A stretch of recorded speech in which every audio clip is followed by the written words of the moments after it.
Hello and नमस्ते साथीहरू, welcome back to my channel. I hope तपाईँहरू सन्चै हुनुहुन्छ होला, म पनि सन्चै छु। सो आज चाहिँ मैले अलरेडी बनाएर लिएको छु यो प्याटर्नमा। खासमा मैले यो टोपी यो समरमा पनि लाउनु मिल्ने टोपी बनाउनुको लागि चाहिँ मैले यो मेसिनमा पहिल्यै बनाइसकेको छु। सिम्पल छ नि त, सिम्पल प्याटर्न हो नि त, त्यही भएर यो चाहिँ मैले देखाइनँ, डाइरेक्ट बनाइसकेर ल्याएँ। अनि यो कति राम्रो क्या, यो मिडियममा लाएर मैले बनाएको कि। अनि यो किन मैले यस्तो यो के को लागि हो भने टोपी, किनभने मेरो बेबीको लागि टोपी बनाएको खासमा चाहिँ।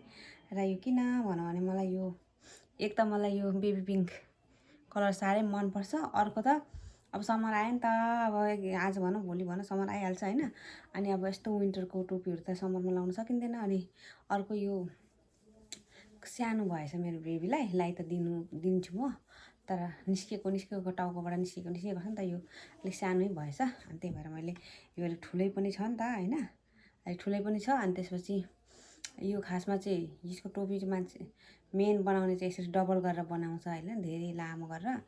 तर मैले चाहिँ समरमा पनि लगाइदिने भनेर चाहिँ डबल पनि नगरेको। अनि त्यसमा चाहिँ अनि यो अलिकति खुकुलो पनि बनाइदिएको, किनभने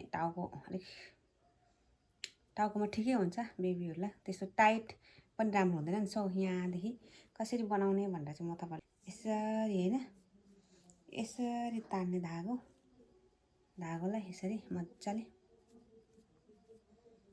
अनि एकदम राम्ररी यसरी कटन मिल्क यार्न हो नि त यो चाहिँ, कति मुलायम हुन्छ बेबीलाई सबैलाई। अब बेबी मेन त बेबीहरूलाई त साह्रै राम्रो हुन्छ होइन।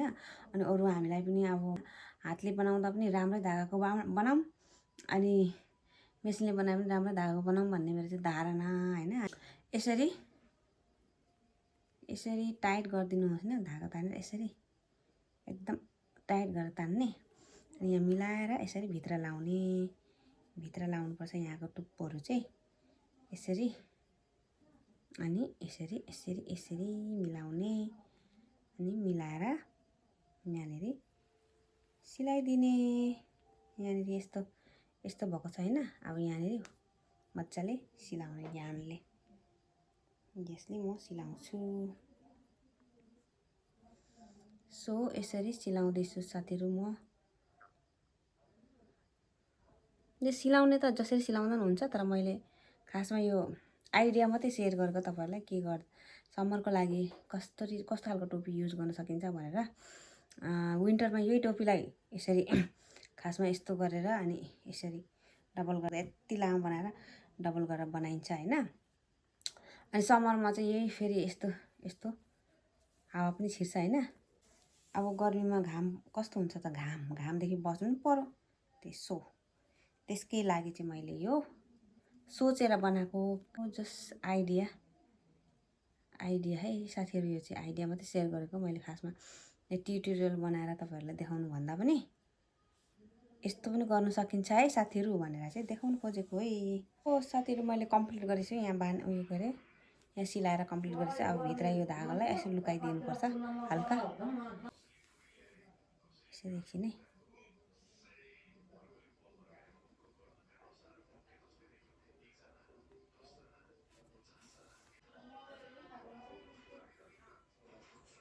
सो मैले चाहिँ लुकाइसकेँ धागोलाई। सो लुकाइसकेपछि यहाँनिर धागोलाई कट गरिदिने।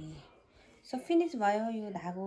अनि यस्तो खालको यसरी लाउँदा पनि हुन्छ होइन, यसरी हल्का बेरेर टोपी बच्चालाई बेबीहरूलाई त ठिक्क हुन्छ नि त, यसरी बेरेर पनि लाउँदा हुन्छ। अनि नबेर्ने, यसरी नलाउने भनेर लाउने भने चाहिँ यसरी खुलेर फुर्र परेको छ चाहिँ म यस्तै बुट्टा फुर्र परेको बुट्टा खालको बनाउँछु। त्यसको लागि चाहिँ हेर्दै गर्नु, यस्तो खालको फिनिसिङ हुन्छ। यो अलिक राम्रो हुँदैन, यो डाइरेक्ट मेसिनबाट निकालेको चाहिँ होइन।